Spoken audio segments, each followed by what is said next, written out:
Əziz həmkarlar, Azərbaycan Xalq Cəbhəsi Partiyasının bəzi funksionerlərinin barəsində başlanmış cinayət təqibi ilə bağlı ictimaiyyəti çaşdırmağa yönəlik cəhdlərə şahidlik edirik. Elə ab-hava yaradılır ki, sanki bütün dünyanın diqqəti Azərbaycana yönəlib və sanki bütün dünya mediası bu prosesi manşetdə saxlayır. Birincisi, sosial mediada tirajlanan bu kimi xəbərlər saxtadır, heç bir reallığa söykənmir, hansısa marionet ünsürün həbsi heç bir formada siyasi mahiyyət kəsb etmir, əksinə cinayətkarlıqla mübarizə ancaq alqışlana bilər. İkincisi, dünyada özünə hörmət edən hər kəs bilir ki, indiki halda bu həbsləri pisləmək açıq formada Rusiyanın kəşfiyyat şəbəkəsinin müdafiəsinə qalxmaq deməkdir. Bu mənada yaradılan süni ajotaj əslində AXCP-nin özünün ifşasıdır. Mən özümü sıravi cəbhəçilərə tuturam. Azərbaycanın ərazi bütövlüyünü tanımayan, daim işğala təcavüzə dəstək vermiş, bugün isə sülhü pozmağa çalışan təsisatlar və media orqanlarının Əli Kərimlinin müdafiəsinə qalxması sizə bir şey deyilmirmi?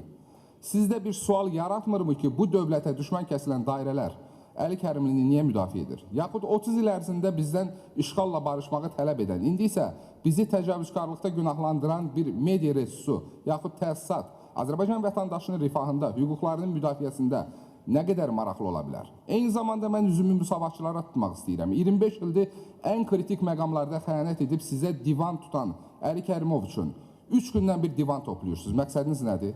Nədir sizin demokratiya ölçünüz? Əli Kərimovun xəyanətkar rakursu, yaxud çox hörmətli Fazil Mustafanın təbirincə adlandırsaq, siyasi dələduz Cəmil Həsənlinin qalın ənsəsi və mənəvi degradasiyası necə demokratiya barometri ola bilər?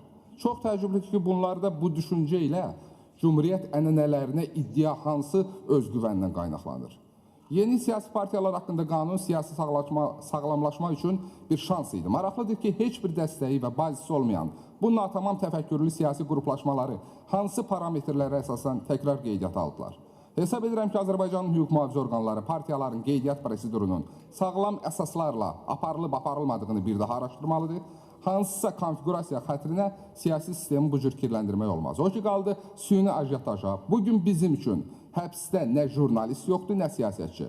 Yalnız Azərbaycanda dövlət hakimiyyəti əleyhinə əməllərdə təqsirləndirilən, vətəninin daşı yox, könüllü surətdə başqa dövlətlərin ayağının toz olmağı seçmiş vətəndaşlar var. Quyruğu qapı arasında qalanda qanunun aliliyindən danışanlar isə unutmamalıdırlar ki, qalib müstəqil Azərbaycanda siyasi mənsubiyyətindən asılı olmayaraq hər kəs qanun qarşısında bərabərdir.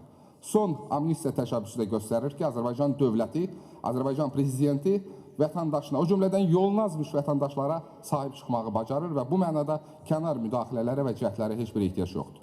Çox sağ olun.